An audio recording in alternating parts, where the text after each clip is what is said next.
From the Library of Congress in Washington, D.C. Good afternoon. Good job. Those of you who got here and planted yourselves earlier today, it actually is raining now, so you've done well. Very nice job.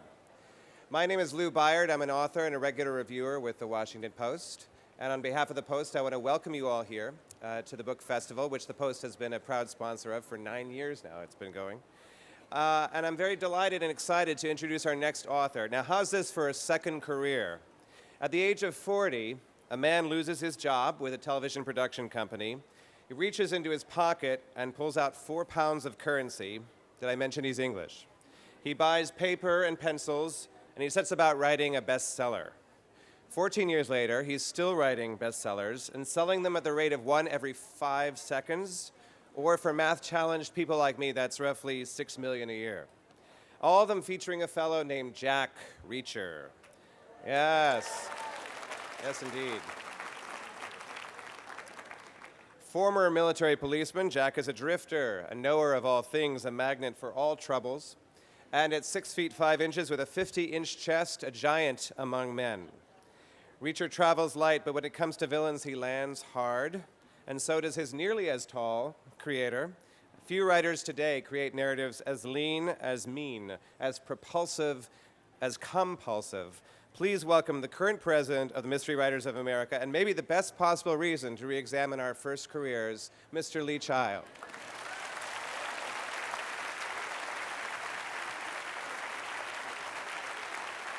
Thank you. Well, thank you very much for coming. Thanks to Lou for that very nice introduction. Thanks to the organizers of this wonderful event, the Library of Congress. I want to just, on their behalf, kind of thank Joanna, who has been, Joanna is a 38-year veteran of the Library of Congress and now a retiree, has given up her day for a day of thankless hard work looking after me. So thanks to Joanna. And thanks to Joe, who is signing for the hearing impaired, which I think is very important at a thing like this, because in every other way, hearing impaired people participate in books absolutely equally with the rest of us, obviously. Blind people have more of a problem, although I think pretty much every author authorizes ultra-large print and Braille versions of their books for the blind, and of course there's audio books too, but audio is not quite the same thing as reading, not quite the same thing as text. And in fact, I have editions of my books that are the strangest of all my editions and also one of the most curious and one of the ones that I'm most proud of. There is a very small constituency of readers in the United States. There's only about 200 of them. These guys are retired Marine Corps radio operators who have, later in life, gone blind. And there's only about 200 people fit into that category who participate. And they read their books by Morse code. There's a guy somewhere who, we send him a plain text file of the completed manuscript, and he has a computer program that turns that file into a Morse code on a CD. And these 200 guys sit there with headphones on, listening to the books in Morse code, which is actually very hard to do because Morse code has no punctuation. And so, but that's how they want to do it. And one of the lessons I've learned in life is you do not argue with the Marine Corps. So if that's how they want their books, that's how they can have their books. I'm here to talk about whatever you want me to talk about, really, but I'll, on the sheet of paper they gave me, it said usual book talk, which, you know, what is that? It's usually the talk that I give when my book has just come out. And my newest book is now a fairly old book. It's called Gone Tomorrow. It came out in May. And we're almost sort of halfway to the next book, which comes out next May. Can somebody do the math? Are we halfway through yet that year? May is the 5th month, so we're not quite halfway through the year. So I'll tell you a little bit about the old book, then I'll tell you about the new book. The old book, Gone Tomorrow, it really got its genesis on the internet, which I found interesting for me because when I started, I've done 13 books, which is more than some people, fewer than other people. But those 13 books, as a coincidence, have spanned the internet era more or less completely. When I first started, I didn't even have a computer. I actually wrote that first book with, like Lou said, £4, which was about $6 worth of pencil and paper. I didn't have a computer. I certainly didn't have email. I didn't actually know anybody who had email. But in that first book, I put one character sends an email to another character because I wanted to kind of emphasize how far out there they were, you know, how cutting edge they were. And then when I got paid for the first book, I bought a computer to write the second book. And then by the time I got to the third book, I had got email on dial-up. Do you remember dial-up? And then I got a website, and then I got broadband, and I became a fully wired person. And that's a really bad thing for a writer because I start very late in the day anyway. I usually get up around 10:30 in the morning, and I don't start before 12, and I was spending the first hour or so on browsing the net, which is actually good for a writer in a way because you need to know stuff and find out weird stuff. But I was doing it at first in a structured way. I'd have the sort of websites that I liked. And then after that, I started just surfing randomly, and I ended up in the weirdest possible places.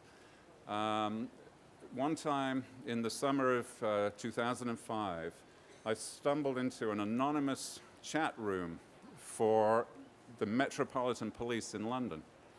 This had been organized by one of the police officers in London. They were all hiding behind screen names so that this was completely anonymous, and therefore they were completely uninhibited about what they said. And as you can imagine, the Metropolitan Police in London is a large department. It's easily the equivalent of the Metro Department here, or the NYPD, or the LAPD. And because they were anonymous, they were saying whatever they wanted, and that made fascinating reading. They hated their senior officers, they hated the people below them, they hated the public, they hated everything. And it was interesting, but the time I stumbled into it was July of 2005, and there had just been bombings on the London transportation system. I don't know if you remember that. There were suicide bombings in the subway and on a bus, and numerous people were killed and many, many more grievously injured. But what they were talking about was an event that happened a couple of days later, which was that the Metropolitan Police chased a terrorism suspect down into the subway and shot him dead. And it turned out more or less immediately that he was a completely innocent person. It was a mistake. He was a completely innocent Brazilian electrician and had nothing to do whatsoever with terrorism. So it was a catastrophe, a bad mistake. And these guys on the message board were talking about that incident. And there was an awful lot of kind of cover your ass going on about it, but there was a genuine sense of upset. This was a bad mistake. And whoever you are, you don't want to make a mistake like that. And so the issue was, how did it happen? How did we make that bad mistake? And the first response that came up, which, by the way, has subsequently proved to be wrong, the investigation took years to do, and it came out with a very specific set of reasons that are utterly bizarre. But the first response was, it was the list. He was showing all 12 signs. And I didn't know what that meant. What list? What 12 signs? So then I did some more searching on the internet, and I found a list. It's actually available on a couple of US Police Department websites because they think it ought to be published as a matter of public information. There is a list that was developed over a 20-year period, starting in the Middle East, developed by counterintelligence people, by eyewitnesses, and by psychologists. It's a list of visual and behavioral indicators that indicate a suicide bomber about to go into action. And there are 12 points on this list for a man. There are 11 points on the list for a woman. And if you want to know the difference between what is the 12th one, you've got to read my book.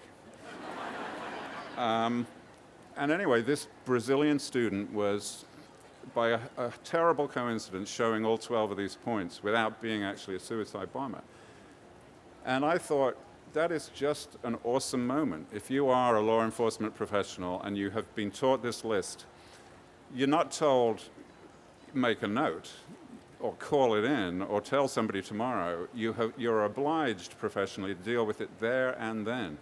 That split second, which really means no alternative but just to pull out your weapon and shoot the guy.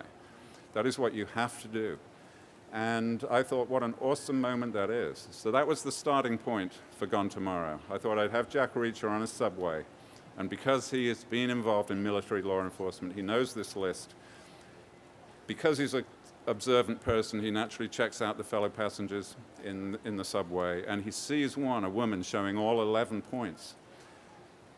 Now, what does he do? It's absurd tactically because it's 2 o'clock in the morning and the place is more or less deserted. So that's stupid time for a suicide bombing. But the 11 points are there. What is he going to do?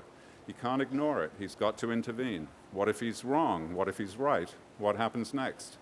That was the starting point for the book. But books need more than just one idea. So the next idea had come from my niece, who was a little girl called Katie, who... she was about 9 at the time, and I happened to be visiting my brother, and she said that her teacher had told them to write a story, and the story had to be about a good person and a bad person, which is actually excellent advice for a story. That's what stories are. And she said to me, my bad person is a girl called Lila Hoth. And I said, how do you spell that, Katie?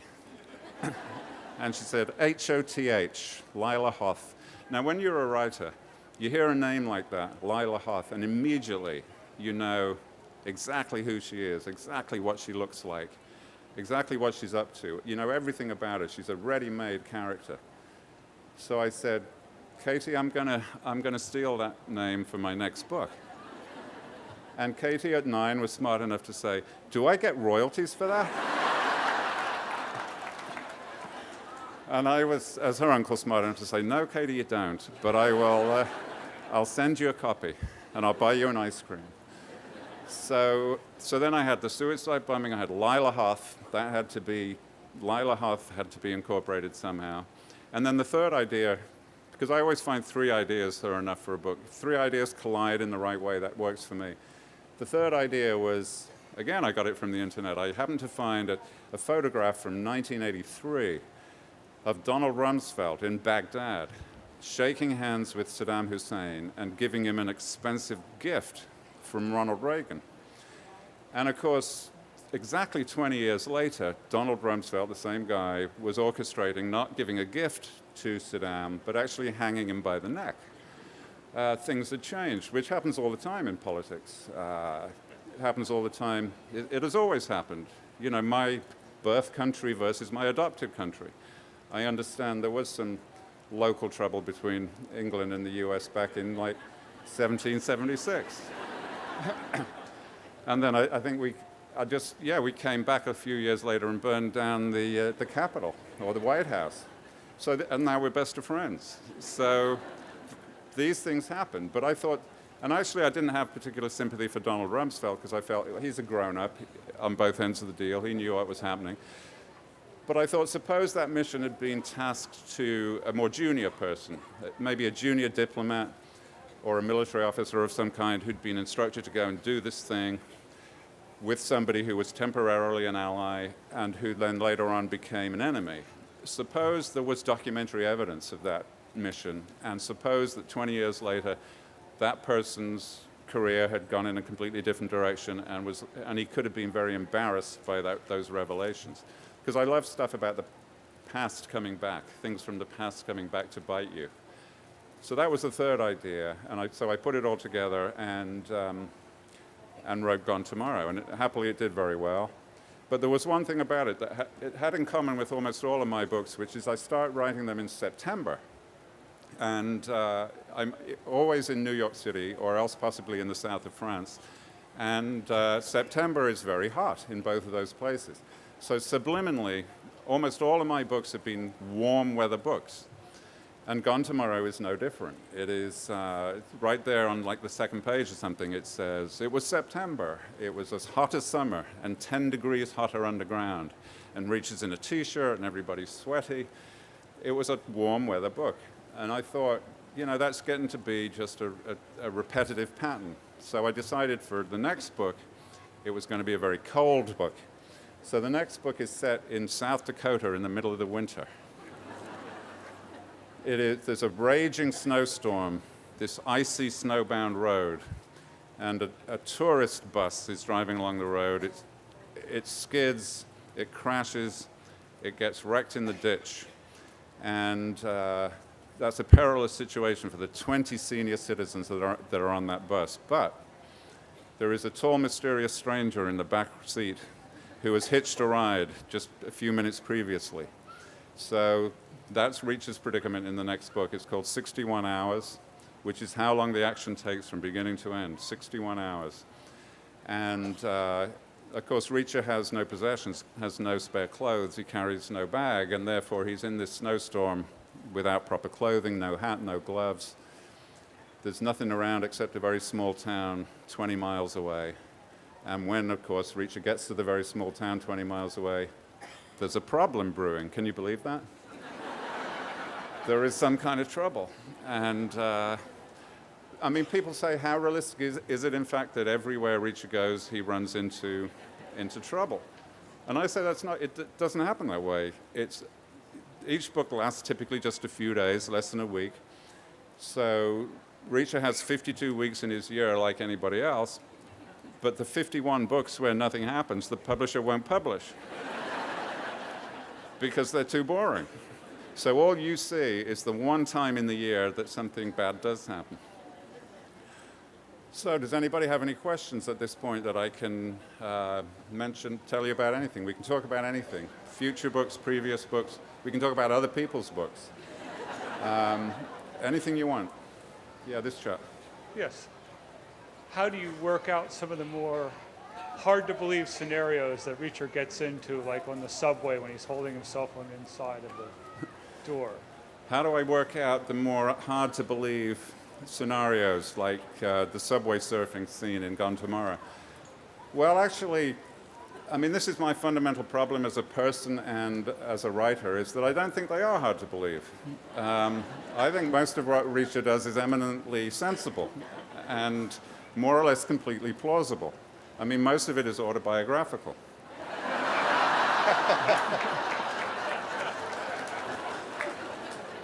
No, that's not entirely true. Reacher's mental processes are very similar to mine, but I toned down the violence to make it acceptable in the book. The thing about subway surfing is people do that. There's a specific, things go in crazes, and there was a craze in New York City just a few years ago for subway surfing, which means that there's a little rain gutter along the top of the subway car, and there's a little tiny footboard, a tow board under the door.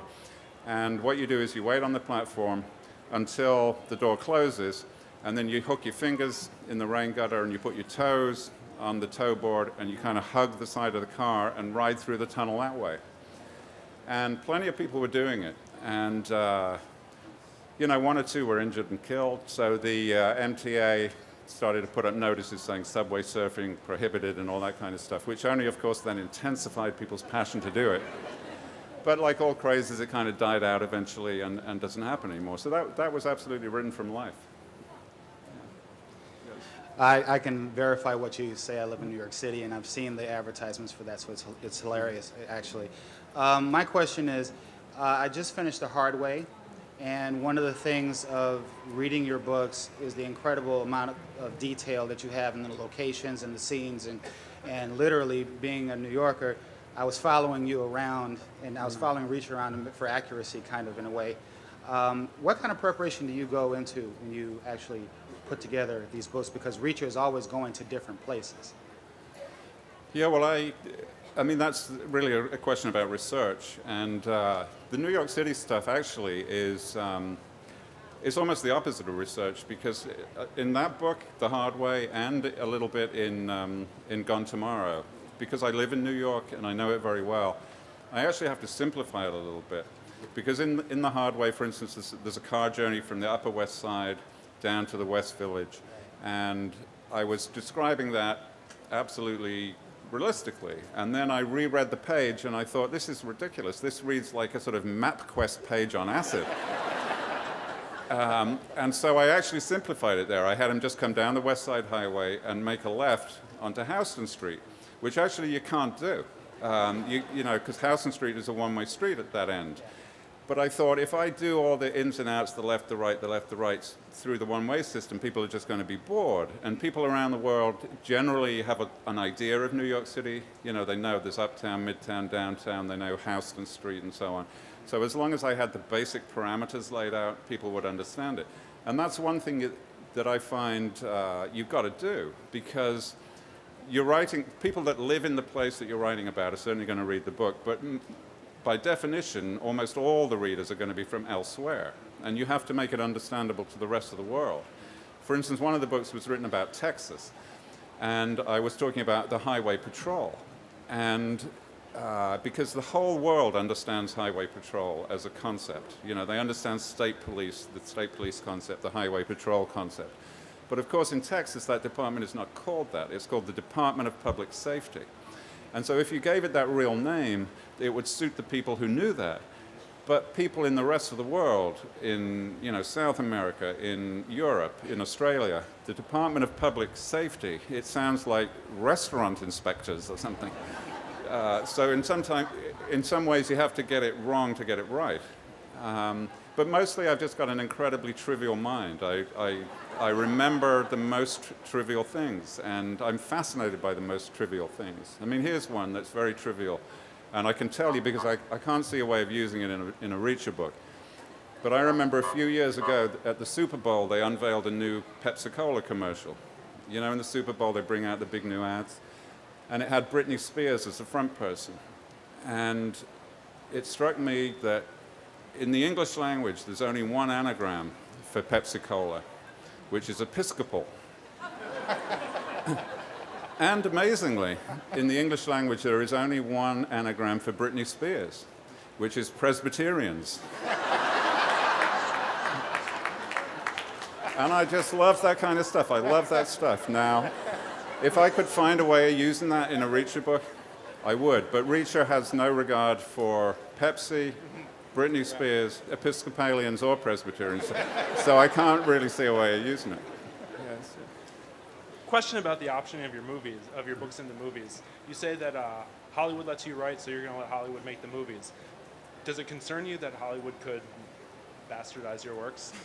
Does it concern me that Hollywood could screw up the works? And that's asked because at the moment there's a movie in development with Paramount. And yeah, of course, it absolutely. It's something that does worry any writer, in a sense, because there's a classic thing that writers say: "What are they going to do to my book?" And the point is, they don't do anything to your book. Your book is still there in the library or the bookstore or on people's shelves. The movie is a completely separate thing. The movie company does not scour the surface of the earth and burn every copy. The book will endure. So in a sense, they don't do anything to the book. It's a parallel product. But will they, mess it up? Will they disrespect it? Will they make it awful?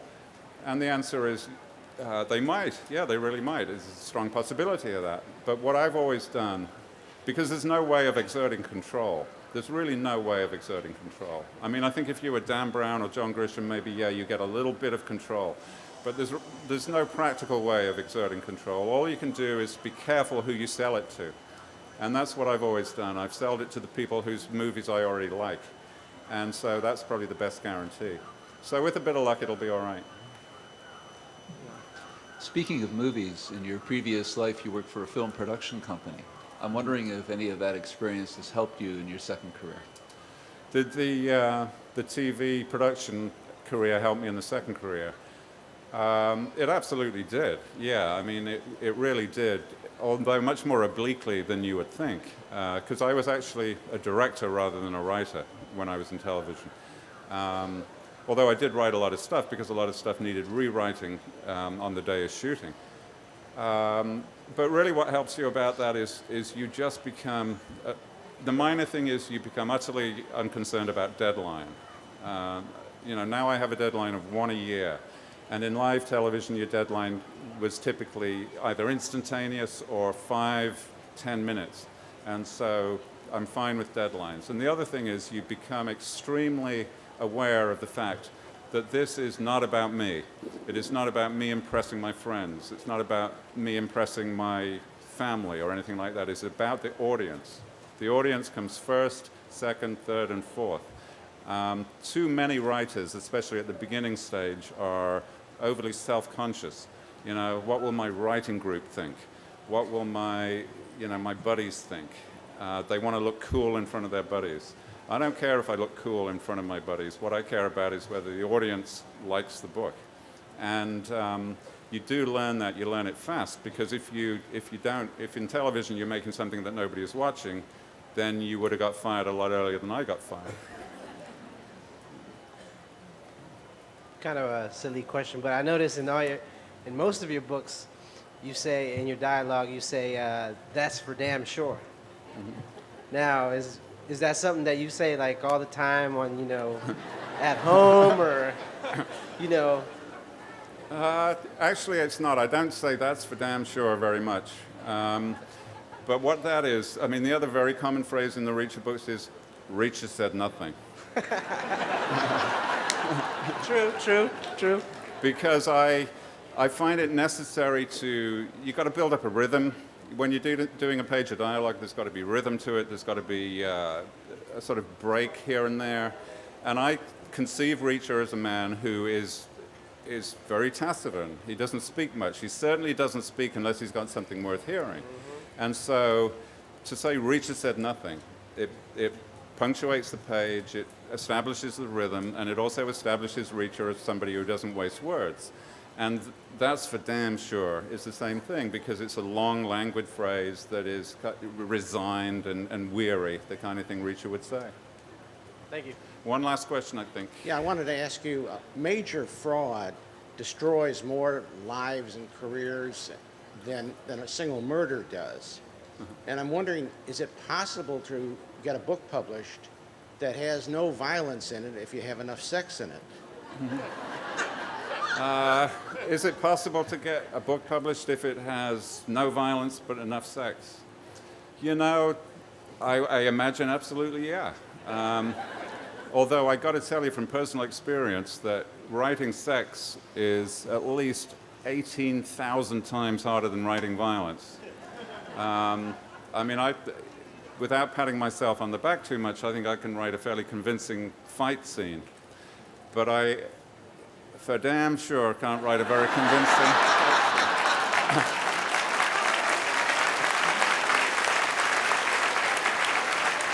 It's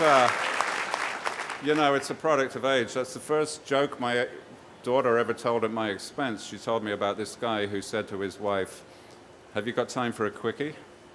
And she said, "As opposed to what?"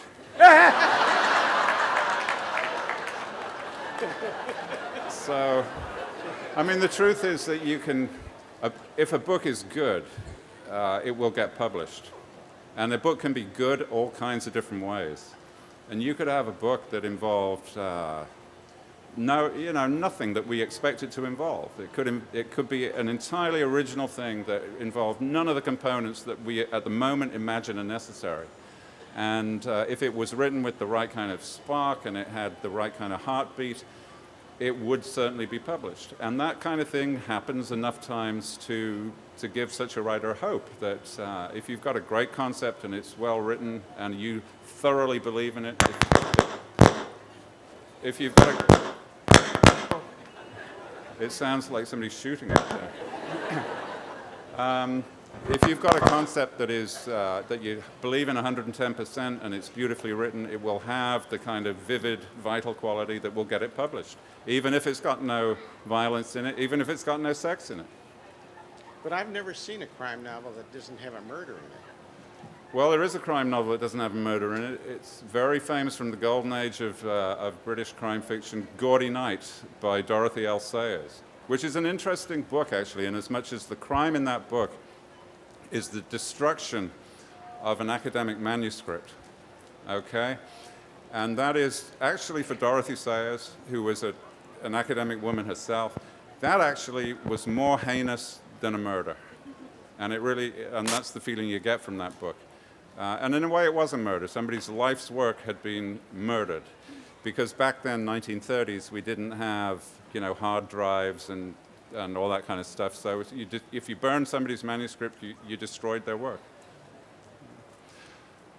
All right, are we done? Thank you so much for coming. This has been a presentation of the Library of Congress. Visit us at loc.gov.